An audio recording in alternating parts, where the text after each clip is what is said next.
На этих кадрах любительской съемки видно, как рабочие мешают разгружать товар. Мужчины то отбирают доски, то бросаются под колеса. Среди дебоширов и депутат Симферопольского горсовета от партии «Народный рух Украины» Ибрагим Зинединов. Сегодня ситуация повторилась, но как только неизвестные заметили нашу съемочную группу, спрятались за КАМАЗы. На встречу вышел только один из учредителей фирмы, арендующий участок под строительный рынок. Однако внятно объяснить что-либо он не смог. Удалось выяснить только, что история началась еще в 2008 году, когда совет учредителей решил выгнать троих из своего состава. Почему, неизвестно. Мужчина постоянно приводил непонятные аргументы, совершенно разные цифры и не назвал ни единого факта.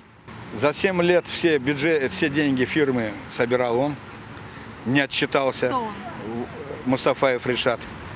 Кто это? Не отчитался, присвоил себе деньги фирмы и разделили на троих. А откуда вы знаете, что на троих разделили? А их 3 учредителя, которых мы на троих, которые они разделили всю сумму. А вы были свидетелем этого? Так, а что мне свидетели, если они на троих разделили? Но вы же сейчас обвиняете кого-то. Вы были свидетелем? Ну, а он у фирмы еще взял 4 тысячи, отдал соседу. 4 тысячи отдал соседу, до сих пор фирме не вернул. Как рассказали нам уже бывшие учредители, 5 лет назад предприятие «Ярдым» решило отстранить их отдел тайным голосованием и перерегистрировать фирму. Не вышло. Такая незаконная регистрация оказалась недействительной, говорят мужчины. Пытаясь восстановить свои права, Нариман Эмиралиев, Руслан и Ришат Мустафаевы обратились в суд. Фемида встала на сторону пострадавших. Директор предприятия Ибрагим Зинединов подал на апелляцию, а затем обратился в Верховный суд Украины. Все его жалобы были отклонены. Но и это не помогло. Фирма «Ярдым» осталась работать. Случайно узнали, что нас просто так и выгнали с учредителей. И мы подали на суд, чтобы нас восстановили. Все суды мы выиграли, но вот они до сих пор продолжают опять, вот видели вы там, не дают разгружать, не дают работать.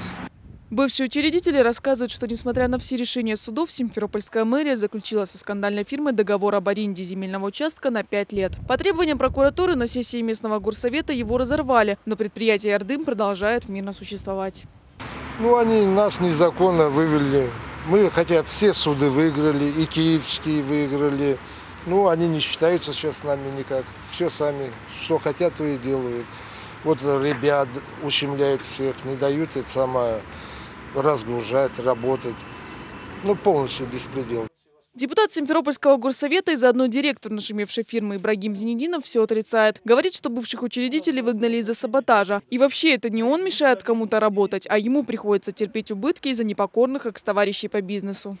Мы обратились в суд, и решением суда был восстановлен договор аренды.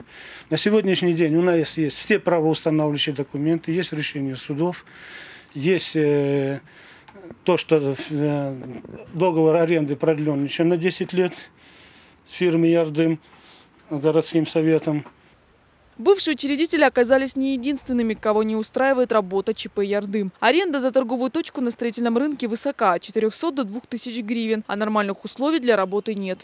Грязь, вот видите сами, ни туалета, ничего, холод. Зимой стоишь здесь по колено в грязи, летом в пыли, даже от солнца негде спрятаться.